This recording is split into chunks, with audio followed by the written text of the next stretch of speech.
Hi everyone, this is Neel Raithatha, also known as the Wax Whisperer. Thank you for joining me in my latest video. We have a very interesting case here of a patient who previously suffered from a grade 3 keratosis obturans, and they had it initially removed at the hospital. It was extremely painful for them, the grade 3 keratosis obturans, which is normally the case. And upon removal, they were recommended to have their ears cleaned on a regular basis, and they were supposed to have regular appointments at the hospital itself, but because of the current waiting list and backlog, they haven't been seen in a while. And so they did some research and decided to visit myself. So they travelled a fair distance, and what you're seeing here is hyperkeratosis. It's a thickened layer of skin due to increased levels of keratin. And the reason why this patient's getting this thickened hyperkeratosis skin is because their ear canal has been remodeled and distended and widened as a result of their grade 3 keratosis obturans from a couple of years ago. So for anyone who's not aware of what keratosis obturans is, I'm going to just briefly explain it, and I'm going to give some facts and figures as well. So I've been doing a bit more research over the last couple of months about keratosis obturans, just to widen my knowledge as well. So keratosis obturans, it's a benign accumulation of dead skin, essentially. So it's not malignant, not cancerous, and the skin, as is in this case, it's this individual skin cells after they've died, instead of separating, they've still interconnected, interlocked, and we call that a lamellar arrangement. So it's almost like an onion. You have these layers of dead skin like an onion, and the individual cells are still attached. And keratosis obturans typically occurs on the bony part of the ear canal, so the inner 2/3, the outer third is made up of cartilage.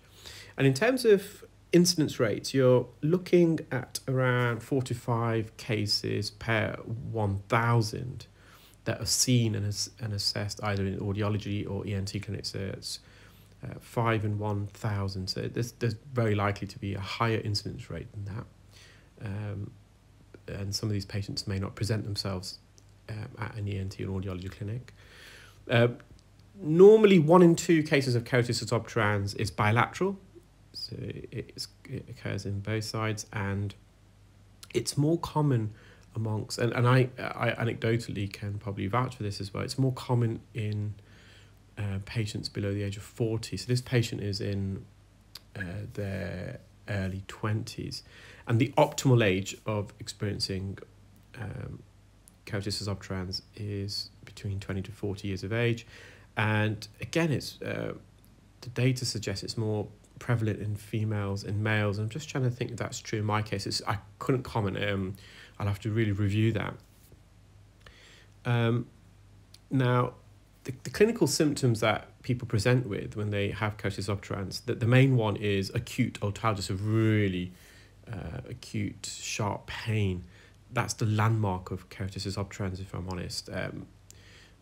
If someone presents themselves without otalgia, but they've got a complete blockage of the ear canal, then you'd be hesitant in diagnosing that as keratosis obturans. It may be a pre-keratosis obturans even. Obviously, in this case, this patient is not today presenting with keratosis obturans. They did previously, as I mentioned, a few years ago, and today is this regular cleanup. And you can just see how how thick this skin is. I'm just trying to elevate it, lift it off the floor of the ear canal, and they're going to use some olive oil in a moment. I did advise the patient to use some sodium bicarbonate drops, which works quite well with dead skin keratin. It tends to be more effective than olive oil, but the patient wasn't keen on using sodium bicarbonate drops, so I think they did use it the day before, but it just wasn't enough. So I decided just to try the olive oil spray, just to get underneath. Now that I've elevated the skin, the oil can kind of almost seep in underneath, and I'm going to use some forceps in a moment.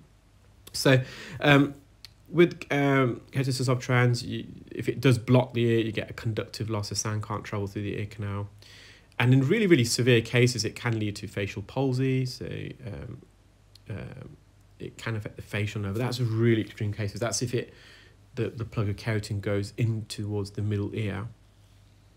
And Again, in extreme rare instances, it can cause a dehiscence, so the removal of the tegmen tympani bone, which is a thin plate of bone which separates the middle ear from the intercranial compartment, so the skull base really. So it can have serious repercussions if left untreated, and it develops into a grade 4, which I'll explain the grading system in a moment.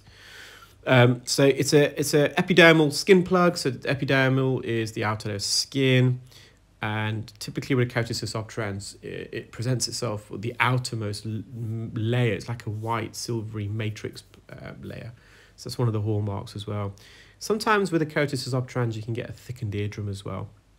And what happens with this plug of skin? The skin doesn't migrate as it normally should, and it forms into a plug, and this plug gets bigger and bigger, almost like a rubber ball, and it starts compressing against the bony part of the ear canal. And when it compresses against the bony ear canal, it results in the dilation of blood vessels on the periosteum.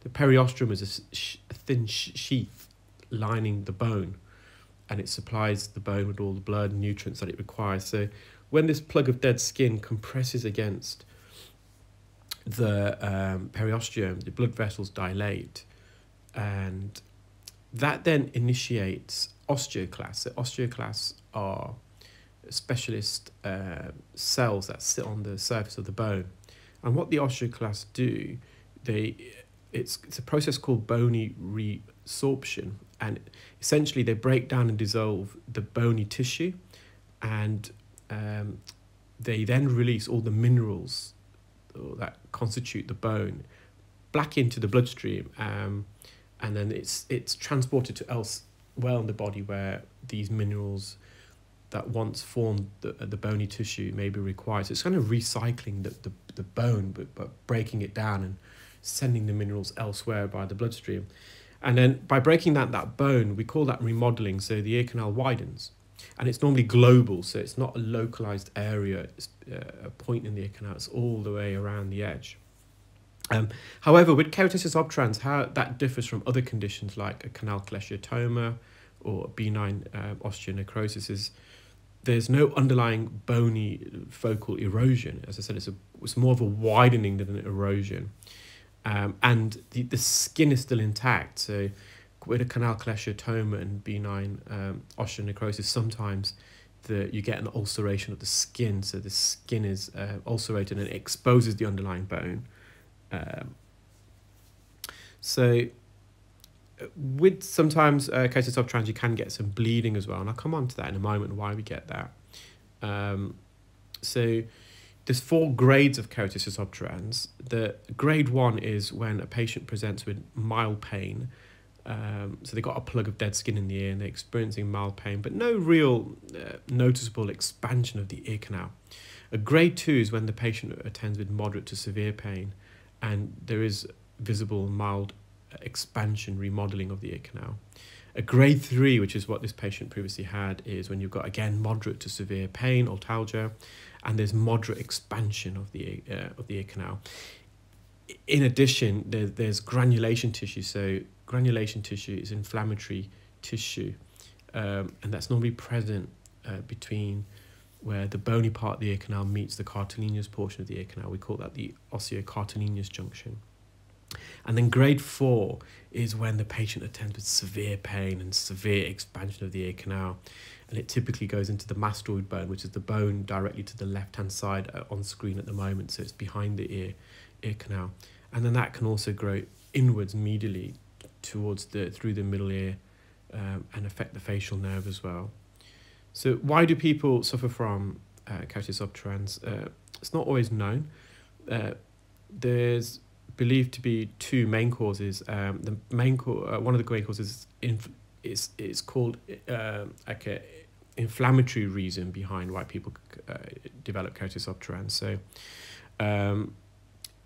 inflammation can be caused by various conditions like eczema, or furunculosis, or increased vascularization due to possibly a viral infection in the ear, and it just causes hyperplasia of the epithelial skin cells. So the epithelial skin cells just reproduce at a much quicker rate.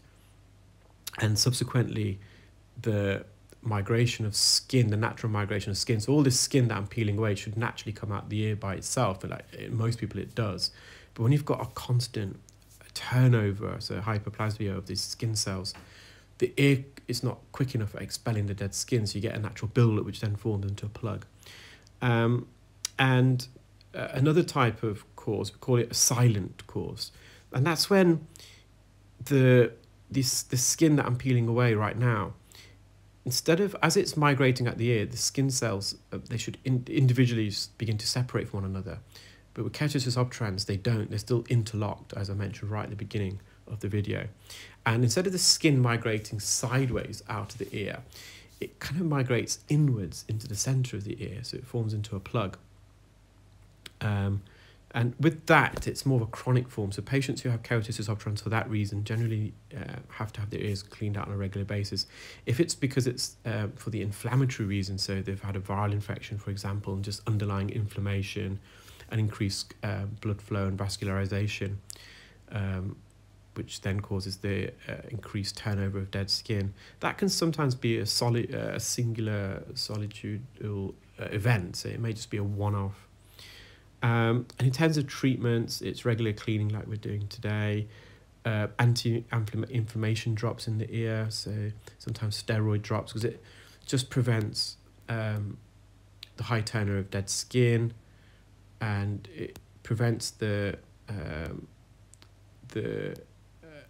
periosteum from being dilated and then initiating the osteoclast. So the patient's has got a localized erosion there. So I suspect they may have had a bit of a canal cholesteatoma, but that was removed. You can see where just previously there's a bit of an indentation within. So although the ear canal is completely widened all the way around, but there was an additional indentation there. And then sometimes there's surgery can help. So a skin graft can be used to almost reduce the widenings of the ear canal, or in the opposite way, a canaloplasty. So the ear canal can be widened, so it's more symmetrical. So there's no peaks and troughs within the ear canal, and that can help remodel the ear canal to help the skin naturally migrate. Well, I hope you enjoyed that video, guys. Do take care, keep well, and speak soon. Bye.